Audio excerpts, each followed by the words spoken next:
El haber conocido a Paramahamsa Yogananda es una experiencia que conservo grabada en mi memoria como uno de los acontecimientos más inolvidables de mi vida. Al contemplar su rostro, casi me deslumbró el fulgor de la luz espiritual que literalmente irradiaba de él. Pude apreciar que, aunque era un hombre espiritual, su entendimiento y penetrante visión abarcaban incluso los asuntos más terrenales.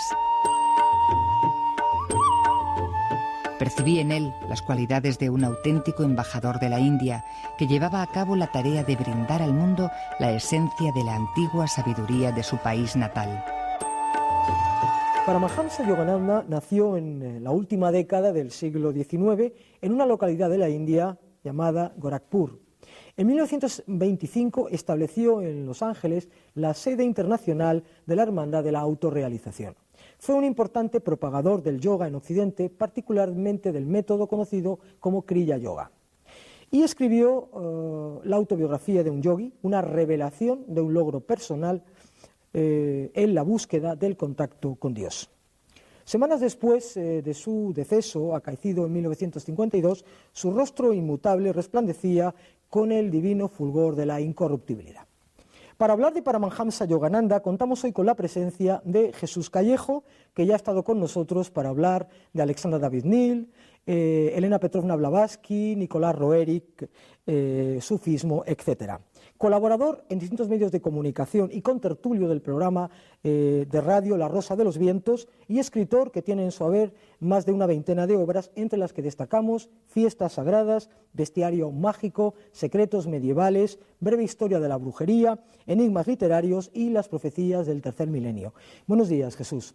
Buenos días, María Teresa.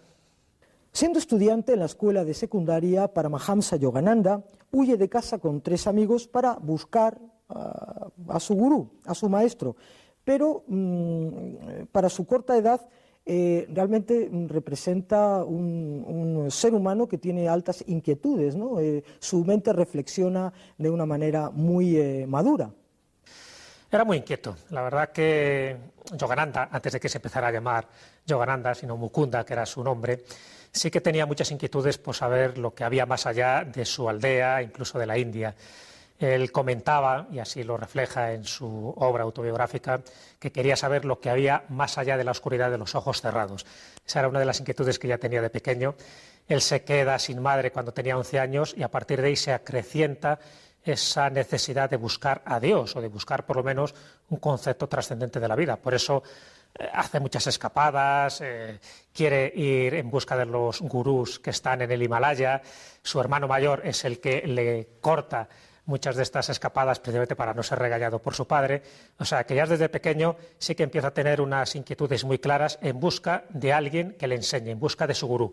Y efectivamente, cuando él tenía 17 años, encuentra a su gurú, a Yukteswar, que es el que le inicia en todo lo que él quería ser iniciado, hasta el punto que 5 años después es cuando se convierte en Swami. A los 27 años sale de la India en el buque City of Sparta para ir a Norteamérica, donde llega en agosto del año 1920. ¿Qué es lo que aporta Yogananda, o qué es lo que tú crees que aporta Yogananda a la cultura de este país? Es curioso porque ese barco, el de la ciudad de Esparta, es el primer barco que sale de la India después de la Primera Guerra Mundial. Hasta ese momento era complicado, ¿no?, que alguien se pudiera acercar a Estados Unidos, y en ese primer barco va Yogananda, es invitado por la ciudad de Boston para dar una conferencia dentro de un congreso internacional que hay de religiones, y para él era su gran oportunidad. Además, también había sido aleccionado por su maestro, por su gurú, precisamente para eso, para que entrara en Occidente determinadas teorías y disciplinas que él conocía perfectamente de Oriente. Así que, después de 2 meses de travesía, que es lo que duraban en aquella época, cuando llega a Boston en octubre, da una charla que dejó impactados a todos los que estaban allí, donde él hablaba de esa única religión que une a todos los seres humanos, y que en el fondo lo que subyace en todas las religiones, que hay una única, universal, es ese concepto de la compasión y de la devoción. Bueno, pues impresionó tanto a la gente que ese recorrido se prolongó durante 4 años.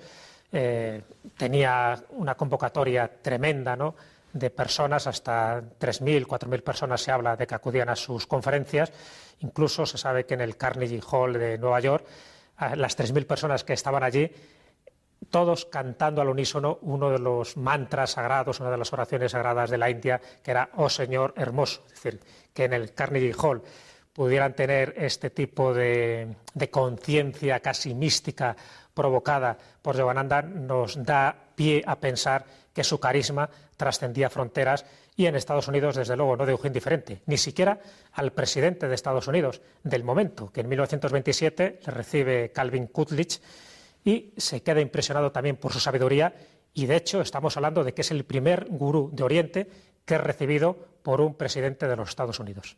En sus viajes por América, India y Europa, conoce a grandes personalidades de ese momento, en todos los ámbitos de las artes y las ciencias, como a Ramana Maharshi, Gandhi o Teresa Newman. Seguro que hay algunas anécdotas que puedes comentar al respecto.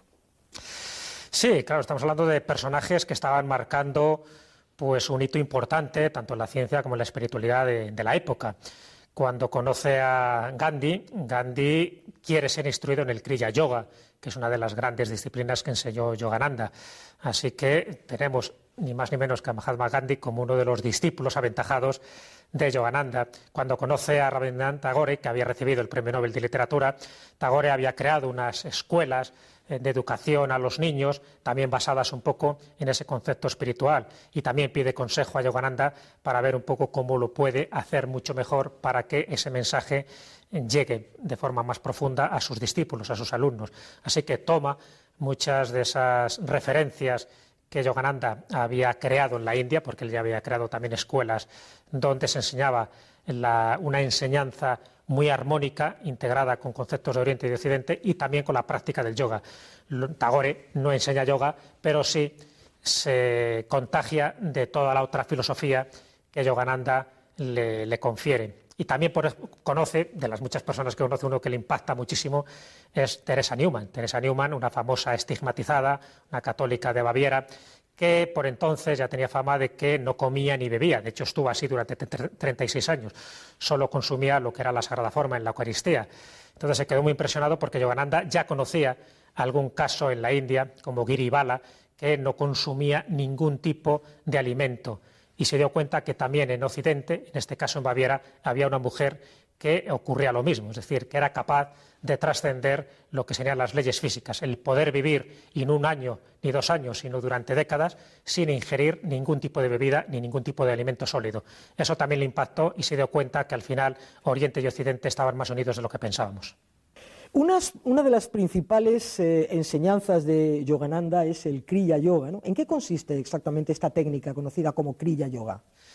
Cuando un discípulo se acercaba a Yogananda para pedirle consejos, sencillamente porque tenía algún problema personal, siempre le recomendaba que hiciera el Kriya Yoga. El Kriya Yoga está basado, entre otras cosas, en grandes enseñanzas del yoga tradicional, pero también en las aportaciones que hizo su maestro, Yugeshwar, porque el Kriya Yoga no es un sistema originario y genuino de Yogananda, sino que forma parte de toda una tradición de iniciados. Empezó con su maestro a su vez lo había tomado de su maestro, y él a su vez de Babaji. Babaji es uno de esos grandes maestros espirituales que ha tenido la humanidad. Así que el Kriya Yoga es una de esas enseñanzas que se convierte en un camino iniciático, pero también en una técnica, entre otras cosas, y así lo cuenta Yogananda en su autobiografía de un yogi, entre otras cosas, para regenerar la sangre. Según él, dice que la práctica continuada del Kriya Yoga sirve para descarbonizar la sangre y regenerarla de oxígeno,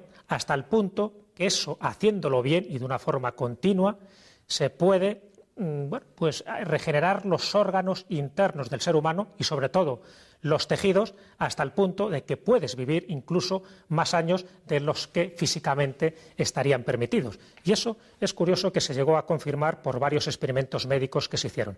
Así que Yogananda consideraba que el Kriya Yoga era una bendición, que era ese camino aéreo para acercarse a Dios, a la divinidad, y que era la técnica fundamental para reconciliarse un poco con ese tipo de doctrinas esotéricas y místicas, pero aplicadas a tu propio cuerpo.